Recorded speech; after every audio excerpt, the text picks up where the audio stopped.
अस्सलाम वालेकुम एवरीवन। आज हम टैक्स आसान ऐप से टैक्स रिटर्न सीखेंगे 2023 का। तो ये हमारे पास टैक्स आसान ऐप है, इसमें हम इनकम टैक्स रिटर्न पे जाएंगे। यहाँ पे अपना आईडी और पासवर्ड देंगे।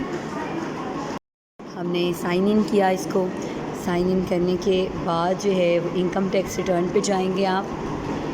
ये प्रीवियस ईयर का सारा कुछ नज़र आ रहा है हमारे पास, जितना कुछ टैक्स रिटर्न है हमें, क्योंकि न्यू रिटर्न सबमिट करानी है तो यहाँ से हम न्यू रिटर्न पे जाएंगे। और क्योंकि हम सैलरी रिटर्न सबमिट करने लगे हैं, मैं सैलरी रिटर्न वाला काम सैलरीड पर्सनस को बता रही हूँ कि how can salaried person submit there income tax return 2023। तो सैलरी रिटर्न पे जाएंगे जी, कंटिन्यू करेंगे हम, क्योंकि हमने 2023 का टैक्स रिटर्न सबमिट करवाना है। ठीक है, तो 2023 पे जाएंगे।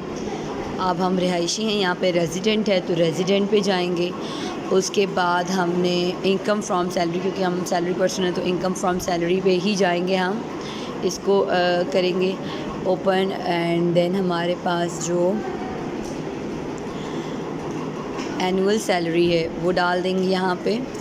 एनुअल सैलरी जो इस साल की पूरी ग्रॉस पे है, ठीक है, ग्रॉस पे जो आपकी पे स्लिप्स पे ग्रॉस पे होती है वो हम एनुअल सैलरी में टोटल अमाउंट यहाँ पे ग्रॉस पे वाली डालेंगे। ठीक है, कुछ अमाउंट जो होती है बाय हैंड कैश जो आपको मिलता है, मतलब डिडक्शन के बाद, वो भी होती है, लेकिन आपने याद रखना है कि आप ग्रॉस पे इसके अंदर डालेंगे। ठीक है, तो ग्रॉस पे हम यहाँ पर डाल देते हैं।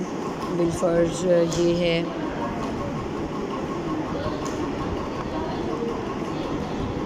और ग्रॉस पे के बाद सेव एंड बैक कर देंगे। ठीक है, अब बैक पे आएंगे। एनुअल डिडक्शन जो हुई हुई है सैलरी पे, ठीक है, उस पे जाएंगे। जो सालाना टैक्स कटौती हुई है तनख्वाह से, वो उस पे जाएंगे। ये देखें, वैसे तो हर पे स्लिप पे भी मेंशन होता है, लेकिन अगर आपका वहाँ पे मेंशन नहीं है तो आपने क्या करना है, जो आपकी जून 2023 की सैलरी स्लिप है उस पे टैक्स लिखा होगा, वो मैं आपको शो भी करा देती हूँ किस तरीके से लिखा होता है उस पर कि कितना इस साल जो है वो आपका टैक्स कटा है, वो भी मैं आपको दिखा देती हूँ। खैर, जो मेरे पास कटा हुआ है वो मैं जो यहाँ पर डाल रही हूँ अमाउंट टैक्स कलेक्टेड में डालेंगे। ठीक है, रिसिप्ट वैल्यू में नहीं, टैक्स कलेक्टेड या डिडक्टेड में हम डालेंगे 4108 है। ठीक है, वो मैं आपको दिखाती हूँ कि किस तरीके से सैलरी स्लिप पे भी है।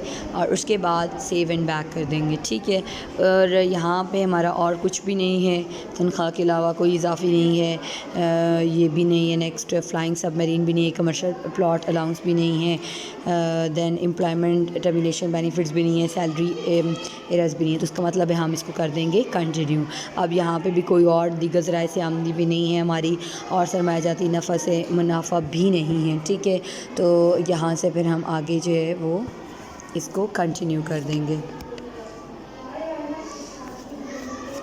देन यहाँ पे भी ऐसी कोई चीज़ नहीं है, ठीक है, जो हमने करनी हो, तो अगेन 3 टाइम्स हमने कंटिन्यू कर दिया। ठीक है, अब यहाँ पे नेक्स्ट आएंगे, जो अगर हमने कोई चीज़ ख़रीदी है या हमने कोई चीज़ बेची है, गाड़ी है या कोई प्रॉपर्टी है, इसके अलावा कुछ और ऐसा कोई प्राइस बॉन्ड है, उन पे हमने अगर कोई चीज़ ख़रीदी बेची है तो वो हम यहाँ पे डालेंगे। ठीक है,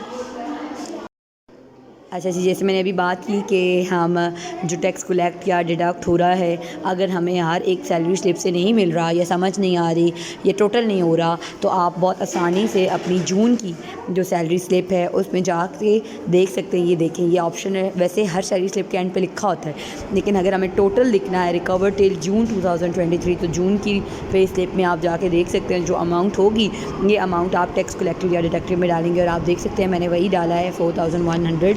तो ये आपने वहाँ पे जाके डाल देना है। तो इस तरीके से आप अपनी सैलरी स्लिप पे भी देख सकते हैं। अगर आपको हर एक सैलरी स्लिप से नहीं कलेक्ट करना आ रहा कि अब मैं कैसे काउंट करूं या पॉसिबल नहीं है, तो बेहतर है कि आप जून की अपनी सैलरी स्लिप निकालें, उसके एंड पे यहाँ पर डिडक्शन इनकम टैक्स में जाएं और रिकवर टिल जून 2023 वाले ऑप्शन में जाएं। जो अमाउंट होगी वो अमाउंट आपने जाके ऐप में टैक्स कलेक्टेड और डिडक्टेड में जाके डाल देनी है। अभी हमने एसेट्स शो करने हैं, तो एसेट्स में हम वो शो करेंगे जो अमाउंट हमारी बची हुई थी कैश नॉन बिज़नेस में जाके हम वो अमाउंट अपनी डालेंगे जो हमारे पास अकाउंट में होती है, जो हमारे 30 जून को हमारे अकाउंट में होगी, क्योंकि हम ये 1 जुलाई 2022 से शुरू कर रहे हैं ना। तो जो लास्ट अमाउंट हमारे पास आ रही है 30 जून 2023 को, हमारी आखिरी अमाउंट जो हमारे अकाउंट में थी वो हम कैश नॉन बिज़नेस में जाके डालेंगे, ठीक है। जो अमाउंट हमारी अकाउंट में बची हुई है वो यहाँ डाल देंगे।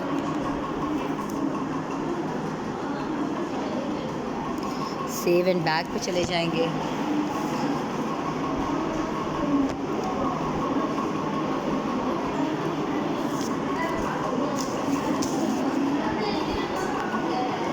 अच्छा जी, रिकंसिलेशन पे जाएंगे। प्रीवियस ईयर की अगर आपको याद नहीं है तो आप यहाँ से देख भी सकते हैं कि प्रीवियस ईयर के आपके कितने थे, ठीक है। तो हमने क्योंकि रिकंसाइल करने होते हैं तो हम उसमें एडिट करेंगे। इनफ्लोज़ में जाएंगे। इनफ्लोज़ में हम सारा देखेंगे कि हमने पैसे कहाँ कहाँ डाले हैं और कौन कौन सी अमाउंट जो है वो कहाँ कहाँ हमने ख़र्च की है, तो वो हम यहाँ पे डालेंगे। इनफ्लोज़ में जाके 70 वाला जो है, इसमें अमाउंट टोटल अमाउंट आएगी जो कि हम जिस पे हमने सारा टेक्स्ट शो किया है, ये है जी 817076।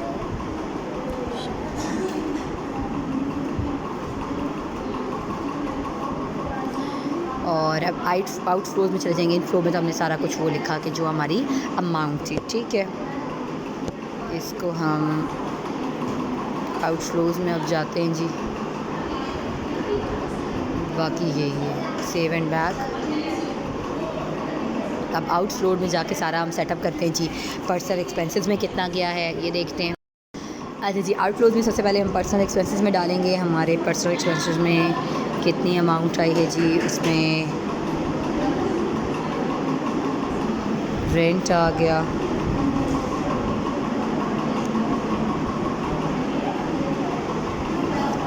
व्हीकल मेंटेनेंस,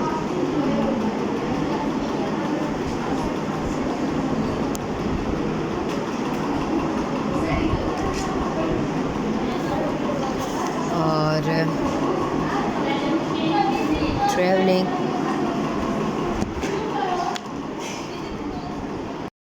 अच्छा जी, यहाँ पे हमने रेंट में डाल दिए जो रेंट हमारा था। उसके बाद व्हीकल रनिंग मेंटेनेंस पे पैसे आ गए, वो हम डाल देते हैं। ये हमारा सारा आउटफ्लो है जो कि हम डाल रहे हैं।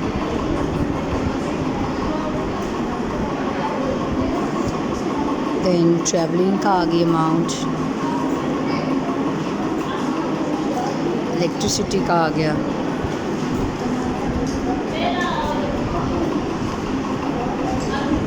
टेलीफोन का आ गया,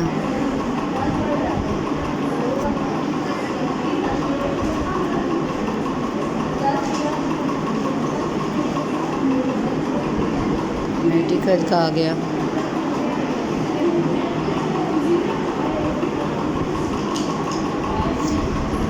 और बाकी हाउस होल्ड दीगर जो एक्सपेंसेस हैं वो आ जाएंगे। ठीक है, सेव एंड बैक कर देंगे इसको। ठीक है जी, अब रिकंसाइल्ड हो गई है। देखते हैं, लेट्स सी, कंटिन्यू। रिकंसाइल्ड आ रहा है, इट मीन्स के आउटफ्लो इनफ्लो सारा कुछ है। कंटिन्यू करेंगे।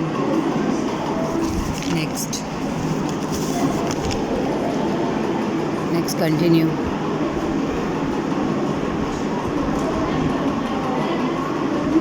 ये इस तरीके से आपका हो जाएगा।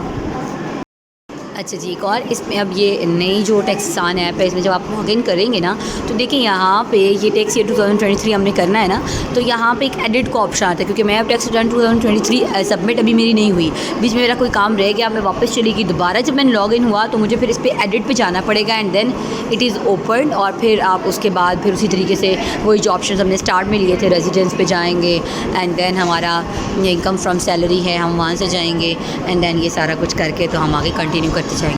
लास्ट में हमने देखा कि मेरे कुछ पैसे बच रहे थे ना और आसान मतलब सबमिट नहीं हो रही थी तो यहाँ पे हम जाएंगे जब ये इनकम फ्रॉम सैलरी हो गया ना, ये मैंने डाल दी, एनुअल डिडक्शन डाल दी। कंटिन्यू करने के बाद जब मैं यहाँ से आगे जाऊँगी ना, तो हमारे पास ऑप्शन आता है कि I had tax reduction credit from, तो इस ऑप्शन में जाएंगे क्योंकि इसमें मैंने पहले कुछ भी नहीं किया हुआ था। तो यहाँ पे क्योंकि मैं बीइंग अ टीचर वो टीचर्स की सबमिट कर रही हूँ, तो फुल टाइम टीचर में जाके यहाँ पे वो अमाउंट जो हमारी उधर बच रही थी वो यहाँ हम डाल देंगे टैक्स रिडक्शन में, ठीक है। फिर सेव एंड बैक करेंगे तो उसमें जो है ना वो आगे हम कंटिन्यू पे जाएंगे तो वो हमारी अमाउंट जो है वो सेट हुई होगी, ठीक है। बाकी सारी चीज़ें मैंने कर ली थी, सिर्फ वहाँ पे इशू आ रहा था।